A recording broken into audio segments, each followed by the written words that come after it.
6 News Now, I'm Constance Jones. Let's begin things off on this Monday morning with a look at your forecast. Our meteorologist Chelsea Ann Breeze has a check on the weather.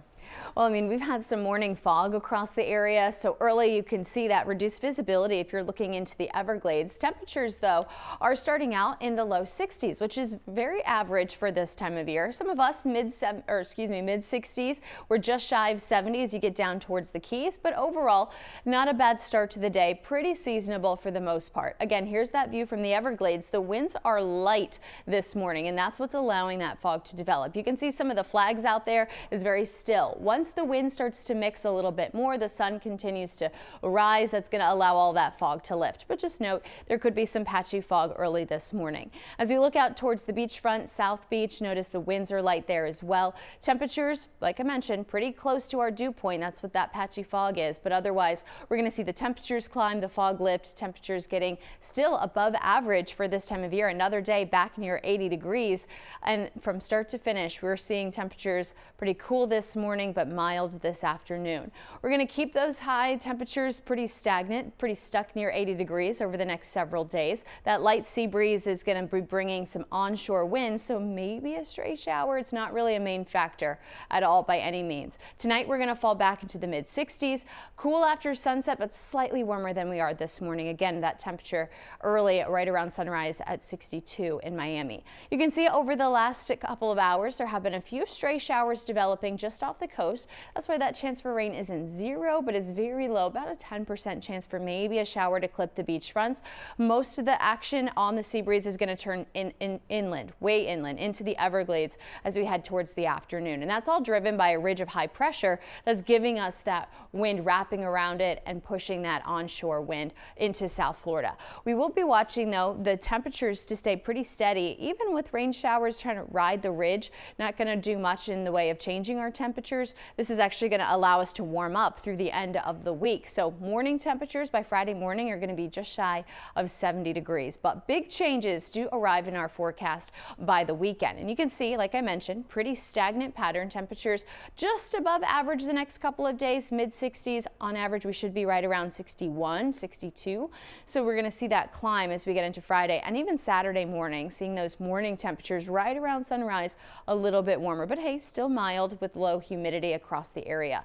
Now, I mentioned the next system, the front that comes in this weekend will drop our temperatures, but right now it's bringing a lot of rain and snow into Northern California and into the high country and into the Northern Rockies. So that will slowly but surely swing across the nation as we go through the next week. Until then, we'll have several ridges of high pressure that stay in the area, keeping us with the sea breeze, keeping us with that onshore flow. So notice there's a little bit of yellow. That's a little bit of moisture mixing in with some of those browns. That's that the drier air. So we're kind of battling it out with some dry air. The coverage of any rain we see is going to be very limited until the front comes in, and then maybe that even more dry air triggers an isolated shower or two, a little bit more widely scattered across the area.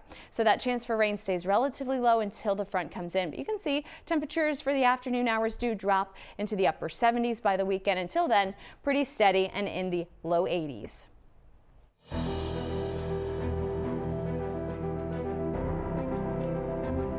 Captured Venezuelan leader Nicolas Maduro is expected to appear before a U.S. judge later today. He and his wife are each set to make their first appearance in a New York federal courtroom in just a few hours. Maduro and his wife are now charged with narco-terrorism conspiracy, cocaine importation conspiracy, and weapons offenses. Venezuela's Supreme Court has decreed that Delcy Rodriguez, the vice president under Maduro, she will now become the interim president immediately amid Maduro being taken captured. We do know here, this is what President Donald Trump had to tell reporters on Air Force One on his way back to Washington from Palm Beach. We're dealing with the people. We're dealing with the people that just got sworn in. And don't ask me who's in charge, because I'll give you an answer and it'll be very controversial. What does that mean? That means we're in charge. Have you spoken with her? We're in charge. Have you spoken with her? No, I haven't, but other people Do you want to? Yeah, at the right time I will. Meanwhile, we are learning more about the operation to capture Maduro and his wife, that a secretive CIA team operating in the country since August was working with a human source inside Maduro's inner circle to paint a picture of his daily life. That's according to a source with knowledge of the matter. Stay with NBC6 as we track what happens in New York later this morning. Nicolas Maduro, as he sits behind bars, actually in the same Brooklyn jail that other high-profile inmates are at. That includes Sean Diddy Combs, Ghislaine Maxwell, and R. Kelly, as well as Luigi Mangione, who is currently in custody. The jail houses, on average, about 1,200 detainees. That's according to the Bureau of Prisons. Meantime, Capitol Hill top lawmakers will be briefed on Maduro's capture later today. The Congressional Gang of Eight, as well as the top two lawmakers at the House and Senate Armed Services and Foreign Relations Committee, well, they will get a classified briefing on the operations to capture the ousted leader. It's according to sources familiar with the matter who told NBC News. Secretary of State Marco Rubio, Defense Secretary Pete Hegseth, and Attorney General Pam Bondi are all expected to attend. Como presidente de los venezolanos, hago un llamado sereno y claro. Also this morning, we're hearing from Edmundo Gonzalez, whom the United States and other governments recognize as the leader of Venezuela's 2024 contested presidential election. He called himself the leader of the country in this video. He also posted on social media, writing in the caption, quote, "Our commitment is loyalty to the people, to freedom, and the rule of law. We will never betray our principles that will be the foundation of the reconstruction of the nation. Venezuela deserves a future with rights and hope." Gonzalez was exiled as he's been staying in Spain since the year 2024 after he participated in the elections in Venezuela. Right over to Cuba this morning. The country is in its first day of mourning for the 32 Cuban fighters who died in the line of duty during the U.S. strikes. We do know the Cuban government TV made the announcement last night saying that the fighters fought vigilantly. They also say the country will be in mourning for the next 2 days. NBC News Havana is working to get a statement from the Cuban government right now.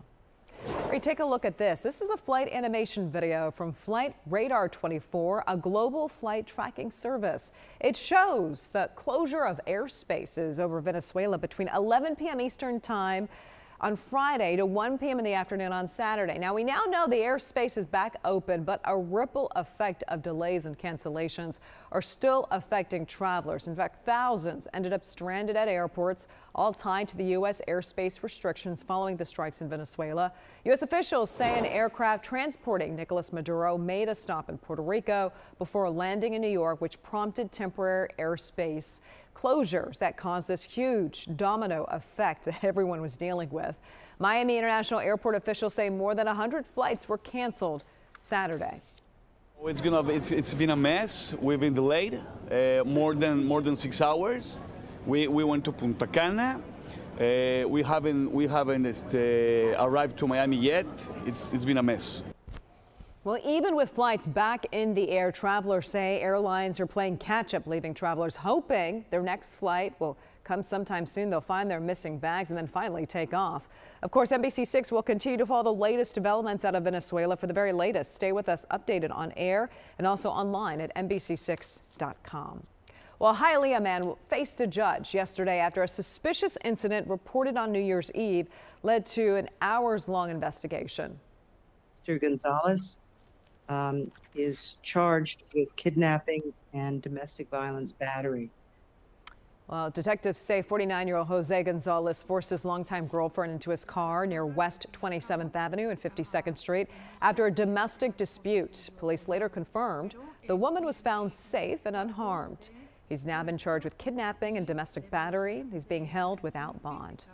And a community came together to remember the life of a 13-year-old 1 year after he was shot and killed in Florida City. No peace. Family members and friends walked yesterday to honor the life of 13-year-old Javon Taylor, many know as Woodha. We do know that Sunday marked the 1 year anniversary since police say the teenager was fatally shot while hanging out with friends. Police arrested 23-year-old Taylor Manu, but believe the 13-year-old was not the intended target. The teen's family says they believe others were involved and they want them caught. If you know something, say something, please. We just want justice for Woodha.